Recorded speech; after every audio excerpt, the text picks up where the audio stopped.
Selamat beraktivitas, biarlah kiranya hari ini kita baca kebenaran firman Tuhan dari 2 Timotius pasal yang kedua.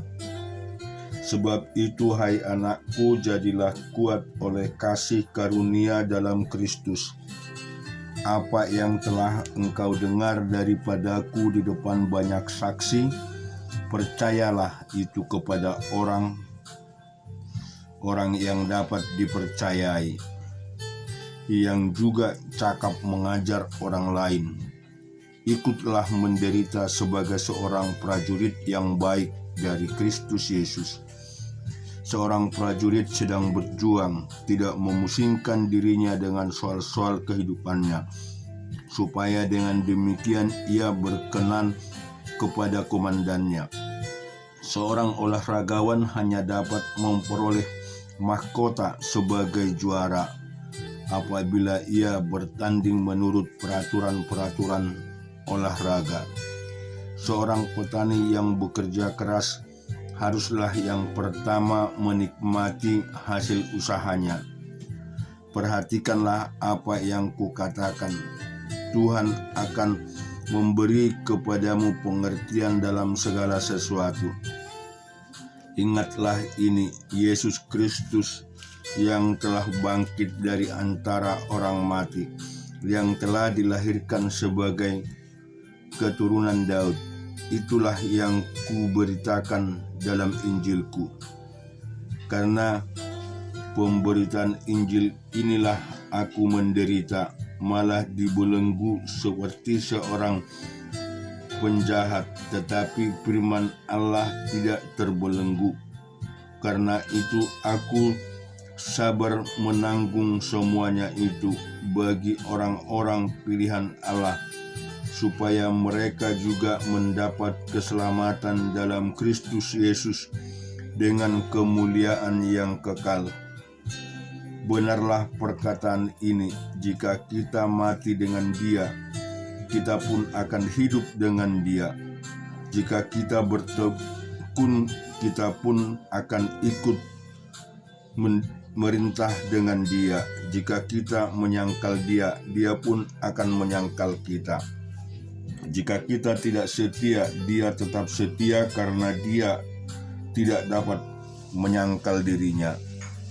Ingatlah dan pesankanlah semua itu dengan sungguh-sungguh kepada mereka di hadapan Allah, agar jangan mereka bersilat kata, karena hal itu sama sekali tidak berguna, malah mengacaukan orang yang mendengarnya. Usahakanlah supaya engkau layak di hadapan Allah sebagai seorang pekerja yang tidak usah malu, yang berterus terang memberitakan perkataan-perkataan itu. Tetapi hindarilah omongan kosong dan yang tak suci, yang hanya menambah kefasikan. Perkataan mereka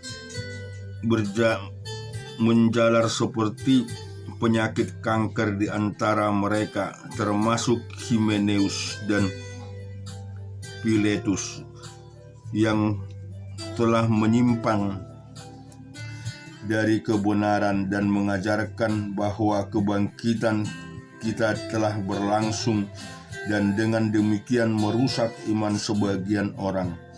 Tetapi dasar yang diletakkan Allah itu teguh, dan meterainya ialah Tuhan mengenal siapa kepunyaannya, dan setiap orang yang menyebut nama Tuhan hendaklah meninggalkan kejahatan. Dalam rumah yang besar bukan hanya tempat perabot dari emas dan perak, melainkan juga dari kayu dan tanah. Yang pertama dipakai untuk maksud yang mulia, dan yang terakhir untuk maksud yang kurang mulia. Jika seorang menyucikan dirinya dari hal-hal jahat, ia akan menjadi perabot rumah untuk maksud yang mulia, dikuduskan, dipandang layak untuk dipakai tuannya, dan disediakan untuk setiap pekerjaan yang mulia. Sebab itu jauhilah nafsu orang muda, kejarlah keadilan, kesetiaan, kasih, dan damai bersama-sama dengan mereka yang berseru kepada Tuhan dengan hati yang murni. Hindarilah soal-soal yang dicari-cari.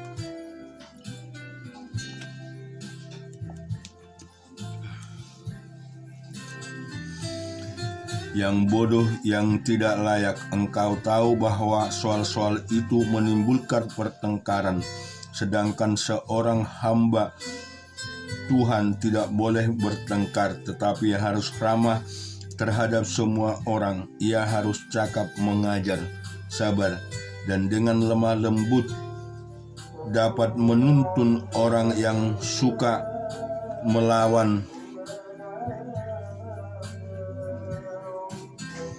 Sebab kemungkinan Tuhan memberikan kesempatan kepada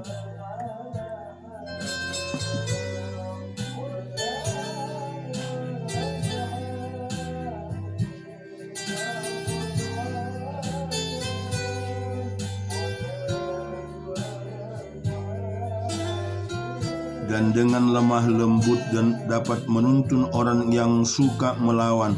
Sebab mungkin Tuhan memberikan kesempatan kepada mereka untuk bertobat dan memimpin mereka sehingga mereka mengenal kebenaran, dan dengan demikian mereka menjadi sadar kembali karena dilepas dari jerat iblis yang telah mengikat mereka pada kehendaknya. Kita baca di Yoel pasal yang ketiga. Sebab sesungguhnya pada hari-hari itu dan pada waktu itu, apabila aku memulihkan keadaan Yehuda dan Yerusalem, aku akan mengumpulkan segala bangsa dan akan membawa mereka turun ke lembah Yosafat.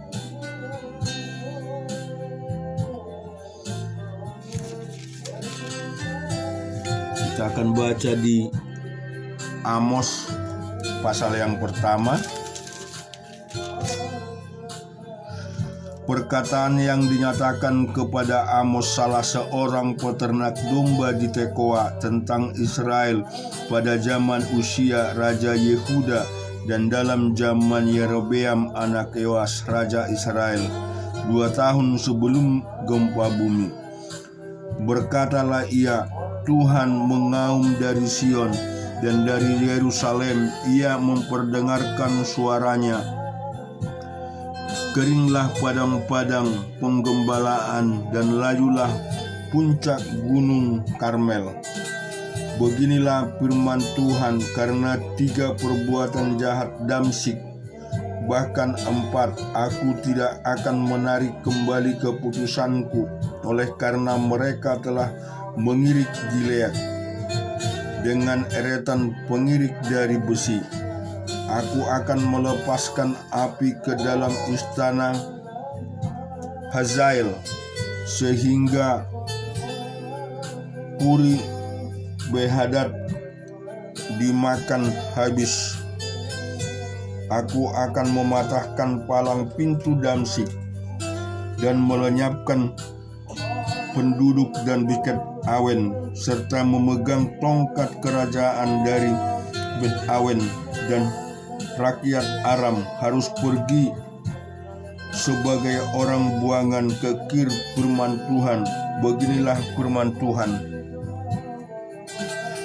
Karena 3 perbuatan jahat Gaza, bahkan 4, aku tidak akan menarik kembali keputusanku, oleh karena mereka telah mengangkut ke dalam pembuangan suatu bangsa seluruhnya untuk diserahkan kepada Edom.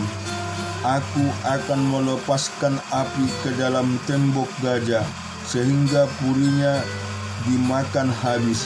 Aku akan melenyapkan penduduk dari Asdod dan memegang tongkat kerajaan dari Askelon. Aku akan mengacaukan tanganku melawan Ekron, sehingga binasalah sisa-sisa orang Palestina. Firman Tuhan Allah. Beginilah firman Tuhan, karena 3 perbuatan jahat Tirus. Bahkan 4, aku tidak akan menarik kembali keputusanku, oleh karena mereka telah menyerahkan tertawan suatu bangsa seluruhnya kepada Edom, dan tidak mengikat perjanjian persaudaraan. Aku akan melepaskan api ke dalam tembok Tirus sehingga purinya dimakan habis. Beginilah firman Tuhan, karena 3 perbuatan jahat Edom, bahkan 4, aku tidak akan menarik kembali keputusanku, oleh karena ia mengejar saudaranya dengan pedang dan mengekang belas kasihannya, mendendamkan amarahnya untuk selamanya, dan menyimpan gemasnya untuk seterusnya. Aku akan melepaskan api ke dalam teman sehingga puri Bosra dimakan habis. Beginilah firman Tuhan, karena 3 perbuatan jahat Bani Amon, bahkan 4, aku tidak akan menarik kembali keputusanku, oleh karena mereka membelah perut perempuan-perempuan hamil di Gilead dengan maksud meluaskan daerah mereka sendiri. Aku akan menyalakan api dalam tembok Raba sehingga purinya dimakan habis, diiringi sorak-sorai pada waktu pertempuran, diiringi angin badai pada waktu puting beliung. Dan raja mereka harus pergi sebagai orang buangan, ia bersama-sama dengan pembesar-pembesarnya. Firman Tuhan. Kita baca juga di Yehezkiel pasal yang ke-41. Kemudian dibawanya aku ke dalam ruang besar bait suci, dan ia mengukur tiang temboknya yang sebelah sini 6 hasta tebalnya, dan yang sebelah sana 6 hasta juga. Lebar pintu itu adalah 10 hasta, dan lebar dinding sampingnya adalah 5 hasta sebelah sini dan 5 hasta sebelah sana. Panjang ruang besar diukur juga 40 hasta dan lebarnya 20 hasta. Lalu ia sampai ke ruang dalam. Ia mengukur tiang tembok, tebalnya 2 hasta dan lebar pintu sendiri 6 hasta, dan lebar dinding sampingnya 7 hasta, dan sebelah sini dan 7 hasta sebelah sana. Ia mengukur panjang ruang dalam itu 20 hasta dan lebarnya 20 hasta sesuai dengan lebar ruang besar. Lalu ia berkata kepadaku, inilah tempat maha kudus. Kemudian ia mengukur dinding bait suci itu 6 hasta tebalnya, dan lebar kamar tambahan yang terdapat di sekeliling bait suci itu 4 hasta. Kamar-kamar tambahan itu ada 3 tingkat, dan pada suatu tingkat terdapat 30 kamar pada sekeliling dinding bait suci.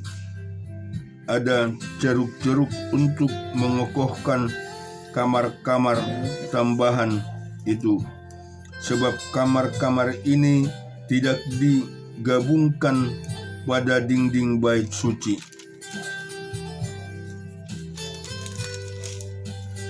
Dan kamar-kamar tambahan semakin lebih besar dari semakin lebih besar, dan tingkat pertama sampai tingkat ketiga berlaras dengan bertambah besarnya ceruk-ceruk pada tiap tingkat sekeliling bait suci itu. Ada tangga menuju ke atas, dan dengan demikian orang dapat naik dari tingkat bawah ke tingkat atas melalui tingkat tengah. Aku melihat bahwa alas bait suci itu lebih tinggi dari sekelilingnya dalam kamar-kamar tambahan itu berukuran 1 tongkat penuh, yaitu tingginya 6 hasta. Tebal dinding yang sebelah luar kamar tambahan adalah 5 hasta.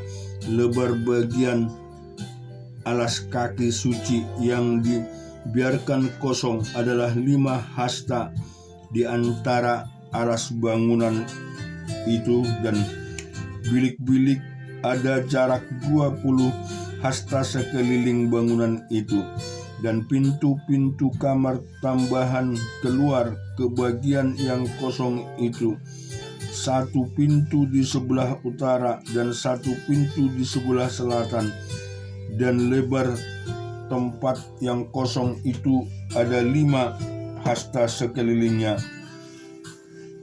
Bangunan yang dapat di lapangan tertutup yang di sebelah barat lebarnya 70 hasta, sedang dinding yang mengelilinginya tebalnya 5 hasta dan panjangnya 90 hasta.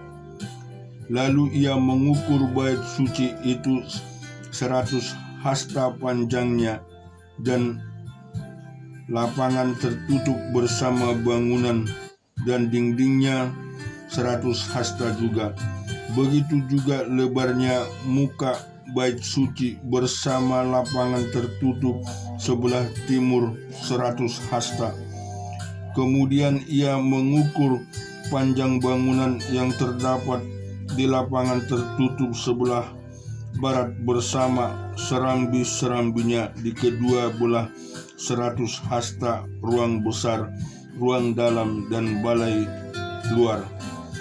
Ditutupnya dengan papan, dan sekeliling ketiga ruang itu ada jendela-jendela yang berbidai dan serambi-serambi. Di hadapan ambang itu seluruh bait suci ditutupi dengan papan, mulai dari lantai sampai ke jendela-jendelanya, sedang jendela-jendela itu terlindung sampai bagian atas pintu dan ruang dalam, dan juga di luar, dan di seluruh dinding bagian dalam dan bagian luar terukir gambar-gambar kerub dan pohon-pohon korma di antara 2 kerub, sebatang pohon korma, dan masing-masing kerub itu mempunyai 2 muka, dari sebelah yang satu untuk manusia, dan dari sebelah yang lain muka singa yang menghadap ke pohon korma itu. Dan begitulah dibuat di seluruh bait suci, dari lantai sampai ke atas pintu terukir kerub-kerub di pohon-pohon korma pada dinding. Tiang-tiang pintu dari ruang besar adalah 4 persegi, dan di hadapan tempat Maha Kudus ada suatu yang kelihatan menyerupai mesbah dari kayu, tingginya 3 hasta, panjangnya 2 hasta, dan lebarnya 2 hasta. Sudut-sudutnya serta alasnya dan dindingnya di kayu. Ia berkata kepadaku, inilah meja yang ada di hadirat Tuhan. Ruang besar mempunyai 2 daun. Pintu di tempat Maha Kudus juga mempunyai 2 daun pintu. Pada pintu-pintu itu ada 2 daun pintu yang dapat berputar, 2 daun pintu pada pintu yang satu dan 2 daun pintu pada yang lain. Pada pintu-pintu itu juga, yaitu pintu-pintu ruang besar, terukir kerub-kerub dan pohon-pohon korma seperti pada dinding-dinding di muka balai bait suci itu, yaitu di luar ada tangga kayu. Pada kedua dinding samping dari balai itu ada jendela-jendela yang berbidai dan ukiran pohon-pohon korma. Kita juga akan baca di dalam 2 Raja-Raja pasal 4 ayat 16.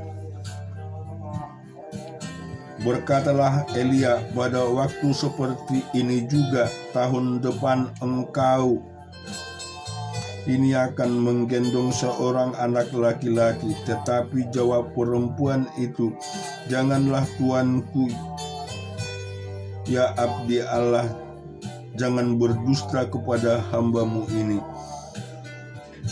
Mengandunglah perempuan itu, lalu melahirkan seorang anak laki-laki pada waktu seperti itu juga.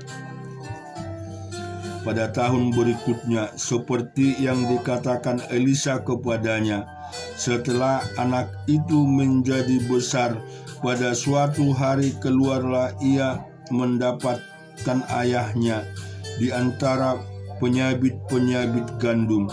Tiba-tiba menjeritlah ia kepada ayahnya, aduh kepalaku, kepalaku. Lalu kata ayahnya kepada seorang bujang, angkatlah dia dan bawa kepada ibunya. Diangkatnyalah dia, dibawa pulang kepada ibunya. Duduklah di pangkuan ibunya sampai tengah hari, tetapi sesudah itu matilah dia. Lalu naiklah perempuan itu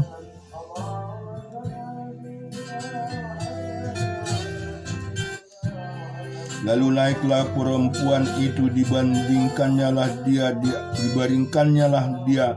di atas tempat tidur abdi Allah itu. Ditutupnyalah pintu dan pergi, sehingga anak itu saja di dalam kamar. Sesudah itu ia memanggil suaminya serta berkata, suruh kepadaku salah seorang bujang dengan membawa seekor keledai betina. Aku mau pergi dengan segera kepada abdi Allah itu dan akan terus pulang. Berkatalah suaminya, mengapakah pada hari ini engkau hendak pergi kepadanya, padahal sekarang bukan bulan baru dan bukan hari Sabat? Jawab perempuan itu, jangan khawatir. Dipelanainya keledai itu, dan berkatalah ia kepada bujangnya, tuntunlah dan majulah, jangan tahan-tahan aku dalam perjalananku, kecuali apabila kukatakan kepadamu. Demikianlah perempuan itu berangkat dan pergi kepada abdi Allah di Gunung Karmel. Segera sesudah abdi Allah melihat dia dari jauh, berkatalah ia kepada Gegazi bujangnya, lihat, perempuan Sunem itu datang. Larilah menyongsongnya dan katakanlah kepadanya, selamat engkau, selamat suamimu, selamatkah anak itu? Jawab perempuan itu, selamat. Dan sesudah ia sampai ke gunung itu, dipegangnyalah kaki abdi Allah itu, tetapi Gegazi mendekat hendak mengusir dia. Lalu berkatalah abdi Allah, biarkan dia, hatinya pedih. Tuhan menyembunyikan hal itu daripadaku, tidak memberitahukannya kepadaku. Lalu berkatalah perempuan itu, adakah kuminta seorang anak laki-laki daripada tuanku? Bukankah telah kukatakan jangan aku diberi harapan kosong? Maka berkatalah Elisa kepada Gegazi, ikatlah pinggangmu, bawalah tongkatmu di tanganmu, dan bawalah tongkatku di tanganmu, dan pergilah. Apabila engkau bertemu dengan seorang, jangan beri salam kepadanya, dan apabila seorang memberi salam kepadamu, jangan balas dia. Kemudian taruhlah tongkatku ini di atas anak itu. Tetapi berkatalah ibu anak itu, demi Tuhan,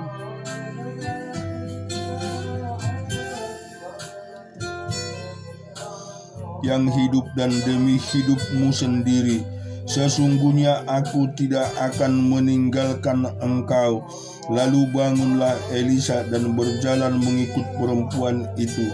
Adapun Gegazi telah berjalan mendahului mereka dan telah menaruh tongkat di atas anak itu. Tetapi tidak ada suara dan tidak ada tanda hidup. Lalu kembalilah ia menemui Elisa serta memberitahukan kepadanya, katanya, anak itu tidak bangun. Dan ketika Elisa masuk ke rumah, ternyata anak itu sudah mati dan terbaring di atas tempat tidurnya.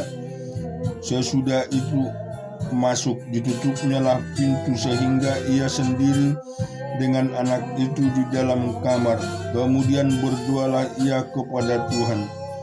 Lalu ia membaringkan dirinya di atas anak itu dengan mulutnya di atas mulut anak itu dan matanya di atas mata anak itu, serta telapak tangannya di atas telapak tangan anak itu.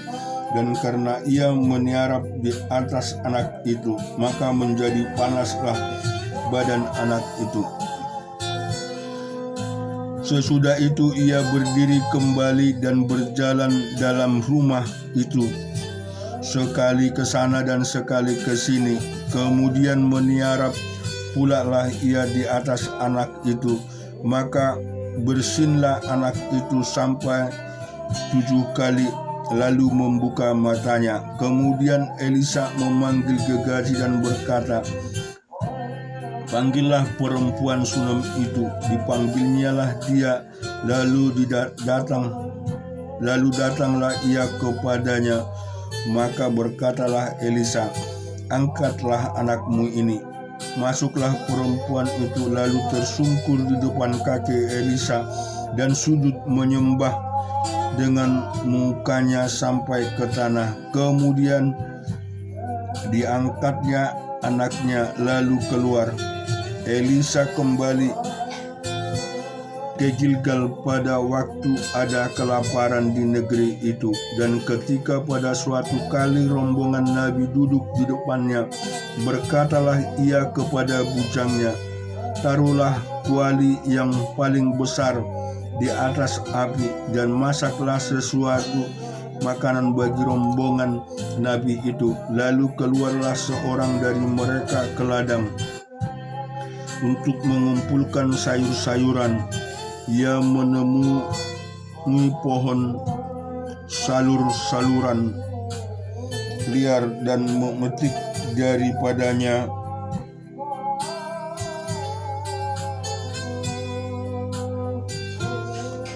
lalu labu liar serangkul penuh dalam jubahnya. Sesudah ia pulang, teruslah ia mengiris-iris ke dalam kuali masakan tadi, sebab mereka tidak mengenalnya. Kemudian dicedoknyalah dari masakan tadi bagi orang-orang itu untuk dimakan, dan segera sesudah mereka memakannya, berteriaklah mereka serta berkata, maut ada dalam kuali itu, hai abdi Allah, dan tidak tahan mereka memakannya. Tetapi berkatalah Elisa, ambillah tepung, dilemparkannya lah itu ke dalam kuali, serta berkata, cedoklah sekarang bagi orang-orang itu supaya mereka makan, maka tidak ada lagi sesuatu bahaya dalam kuali itu. Datanglah seorang dari Balsalisa dengan membawa bagi abdi Allah roti bulu hasil, yaitu 20 roti jelai serta gandum baru dalam sebuah kantong. Lalu berkatalah Elisa, berilah itu kepada orang-orang ini supaya mereka makan. Tetapi pelayanannya itu berkata, bagaimanakah aku dapat menghidangkan ini di depan 100 orang? Jawabnya, berikanlah kepada orang-orang itu supaya mereka makan, sebab beginilah firman Tuhan, orang akan makan, bahkan akan ada sisanya. Lalu dihidangkannya lah di depan mereka, maka makanlah mereka dan ada sisanya sesuai dengan firman Tuhan. Amin. Tuhan memberkati.